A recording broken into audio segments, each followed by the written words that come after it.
Ah, apa? Anita melihat Alfian tak percaya. Dia lalu menurunkan matanya melihat tangan Aisyah dan Alfian yang saling bertaut. Dadanya terlihat kembang kempis tak menentu, menahan amarah yang semakin bergejolak di hatinya.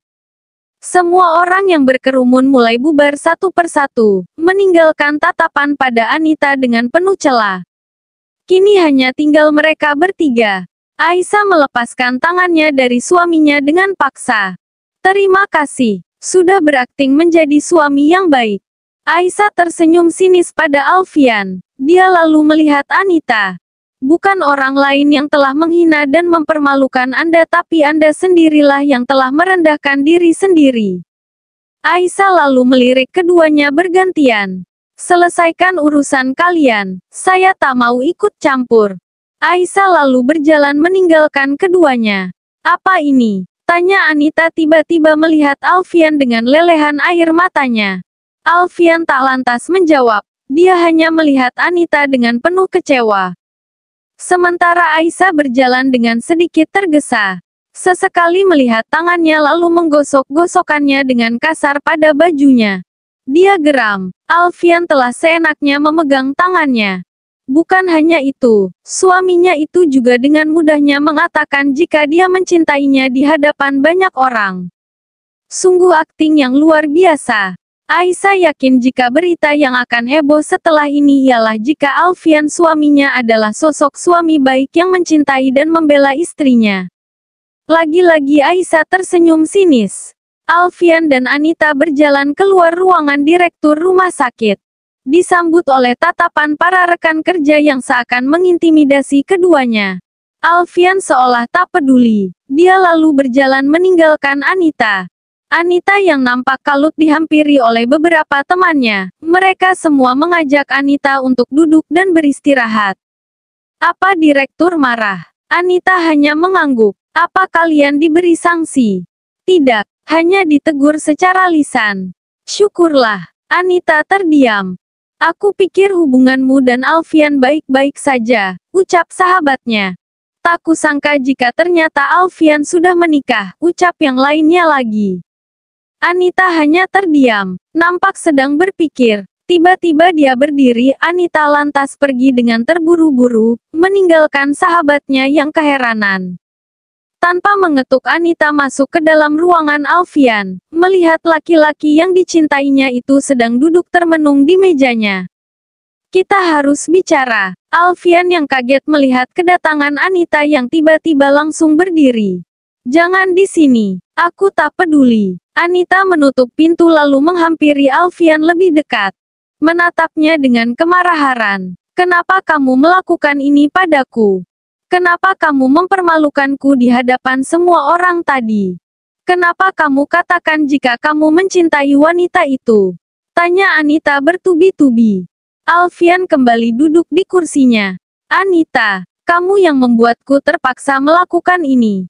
Aku, iya, seandainya kamu bisa menahan diri, menahan emosi, kejadian tadi tak akan terjadi.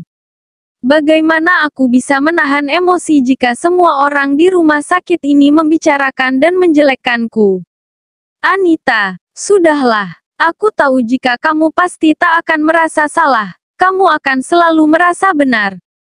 Itu sikapmu dari dulu. Anita terdiam, menatap Alfian dengan kecewa.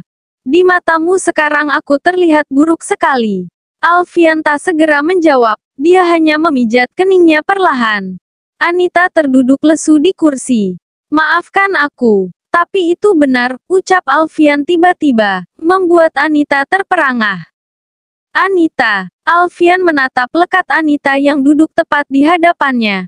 Aku mencintaimu. Karena itu aku tak ingin kehilanganmu walaupun di saat itu aku sudah menikah, aku yang memohon padamu untuk tak meninggalkanku. Aku bersyukur ketika itu karena kamu mengerti keadaanku dan akhirnya kita masih bisa bersama. Aku menjanjikan padamu perceraianku dengan istriku. Setelah itu aku akan menikahimu. Tiba-tiba aku memutuskan hubunganku denganmu. Aku tahu kamu kecewa, tapi aku sudah menjelaskan alasannya padamu. Sudah aku katakan jika perpisahan sementara ini yang terbaik untuk kita. Aku ingin kamu bersabar. Karena ini hanya sementara. Tunggu hingga saat perceraian itu tiba dan kita bisa kembali bersama. Tapi ternyata kamu malah membuat masalah. Anita, sungguh aku jengah atas semua tingkahmu, emosimu yang meledak-ledak. Semua sifatmu sudah kupahami. Menghadapi kemarahanmu sudah biasa bagiku. Tapi maaf, sekarang tak lagi. Anita terlihat kaget. Semenjak Aisyah hadir di hidupku, aku jadi membandingkan kalian berdua. Maaf, Alfian menundukkan wajahnya. Apa maksudmu? Kalian berdua berbeda. Sangat jauh berbeda. Seperti yang kamu katakan tadi, jika di mataku kamu memang terlihat buruk sekali jika dibandingkan dengan Aisyah. Apa? Aisyah jauh lebih baik dariku. Jangan tanya aku. Kamu tanyakan pada dirimu sendiri. Kamu yang lebih banyak bersitegang dengannya.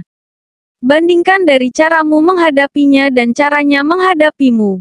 Anita berdiri dari duduknya. Aku tidak percaya kamu lebih membela wanita itu dibanding aku. Kamu menyakiti hatiku, Al. Ucap Anita marah sambil menangis. Alfian mendesah. Kita lebih menyakiti Aisyah. Aku lebih menyakiti hatinya. Tapi sekalipun dia tak marah padamu atau padaku, dia sering mengataiku, Al. Alfian menggelengkan kepalanya. Dia menasihati kita dengan caranya. Anita terdiam. Dia tak menginginkanku. Dia tak mengajakmu memperebutkan aku. Dia tak mengajakmu bermusuhan. Dia hanya tak ingin kita berbuat dosa dengan menjadi sepasang selingkuhan. Karena itu dia menginginkan perceraian, agar aku dan kamu bisa menikah. Anita kembali duduk di kursi, memikirkan semua perkataan Alfian padanya. Dan kamu tahu, semua itu membuat aku mulai bersimpati padanya sekarang.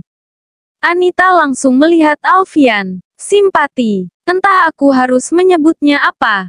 Simpati atau cinta. Cinta. Anita langsung berdiri. Maafkan aku. Semua sikapmu mengikis perlahan rasa cintaku padamu. Lanjut Alfian. Anita menggeleng-gelengkan kepalanya. Tidak, aku yakin jika itu hanya simpati saja. Kamu kasihan padanya, bukan mencintainya. Mana mungkin kamu mencintainya jika melihat wajahnya saja tidak pernah. Itulah yang semakin membuatku kagum padanya.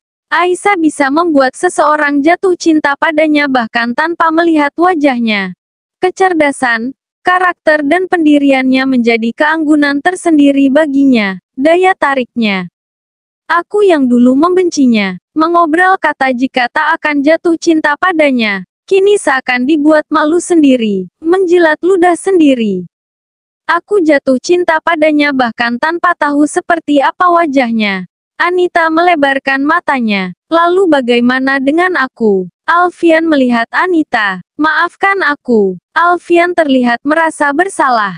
Anita langsung mundur beberapa langkah. Dari semua yang telah terjadi hari ini saat yang paling menyakiti hatinya.